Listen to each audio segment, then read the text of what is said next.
দমদম পার্কের এই যে সুন্দর প্যান্ডেলটা আপনারা দেখতে পাচ্ছেন, এই প্যান্ডেলটা কিন্তু পুরোটাই কাপড় ছাড়া, মানে প্যান্ডেলে যে কাপড় ব্যবহার করা হয় কিন্তু সেই কাপড় দিয়ে তৈরি করা হয়নি।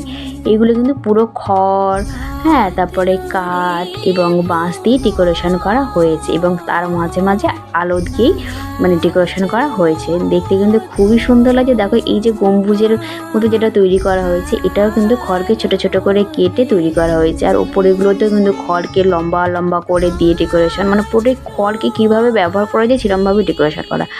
আর এগুলো হচ্ছে ছোটো ছোটো মাটির পুতুলকে এরকম করে সাইডেতে সব বসিয়ে রেখেছে। মানে এই যে কনসেপ্টটা, এটা আমার ভীষণ ভালো লেগেছে। মানে এই সমস্ত জিনিস দিয়ে যে এত সুন্দর একটা কালারফুল জিনিস করা যায় সেটাই এনারা তুলে ধরেছে।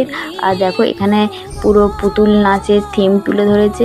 সব পুতুল নাচ যেভাবে হয় দড়ি দিয়ে, সেই একটা থিম, দেখতে খুবই সুন্দর। চলো দেখা হচ্ছে আবার একটা ছোটো মিনি ব্লগে।